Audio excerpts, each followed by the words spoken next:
We are running. And I'm reminded of a story about two gentlemen, very wealthy, ran companies, very wealthy. They ended up getting terminally ill. They put them in this facility. The guys were in this facility. They would come out every single day in the common area. They would have fun. They would do their thing. And they would put them in a room. They would eat. They would drink. And so one of the guys, he asked the nurse, he said, "Hey, nurse, can you put me in a room with that guy? I really like it, man. We're having a great time. We're hitting it off." She said, "Sure." She put him in the same room. So she would bring him something, water, something to drink, some food. Every single day they would eat, they would drink. And so one of the guys, he had a bed and it was by the window. And so every single day his buddy on the opposite side would say, "Man, can you tell me what you see out that window when you get the strength to lift yourself up?" He said, "Yeah, cool." So every single day they would eat, they would drink, and he would lift himself up and he would look out of the window and he would say, "Man, I see a beautiful skyline." Say, "Man, I see beautiful flowers, beautiful kids running, playing, beautiful couples walking, holding hands." And this guy on the opposite side would say, "Man, thank you so much. That really helped me. You know, we're about to die. Really helped me." One day, nurse came in the room. Guy with the bed by the window had died. She started prepping him. She's taking him out of the room. And as she's rolling him out, the guy on the opposite side said, "Hey, nurse." He said, "What is it?" He said, "Can you do me a favor?" He said, "Yeah, what is it?"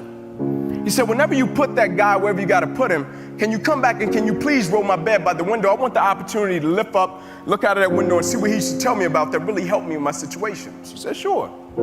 Next day she came in, brought him some water, brought him some food. He ate, he drank his water. He lifted himself up. He looked out of the window and the only thing he saw was a brick wall. He started yelling, screaming, "Nurse, nurse, get in here." Nurse came running. She said, "What is it?" He said, "Why is there a brick wall there?" He said, "You know, my buddy used to tell me about this beautiful skyline, beautiful flowers, you know, beautiful couples walking, holding hands, beautiful kids playing." He said, "Can we please get that wall removed?" He wanted the whole wall removed. The nurse responded and she said, "You didn't know?" He said, "No what?" She said, "You really didn't know?" He said, "No, no what?" She said, "He was blind." She said, "He couldn't have seen that even if he wanted to." She said, "You didn't know?" Every day he did that because he knew it brought you joy.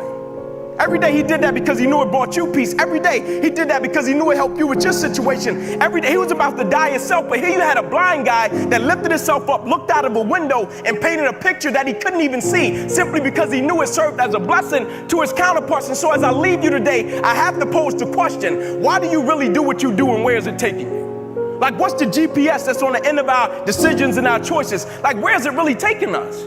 Because at the end of the day in life, it's only two things that matter. And it's not about the biggest car, it's not about the biggest house, it's not about the bank account. It's only two things that matter. It's about who we become in life, and it's about what we give back to life. And I don't know about you, but every single day I'm blessed to be above ground. I'm gonna make my time count and I'm gonna give something valuable. We are running out of time. What are you gonna do with the time you have left?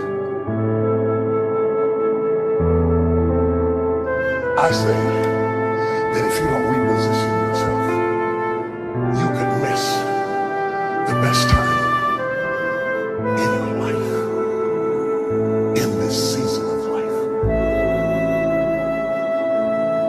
Because we have got to change the way we think. We have got to change the way we function. We have got to change the way we deal with issues. And the reason that you have to begin to reposition the way you think and the way you function and the way you feel is that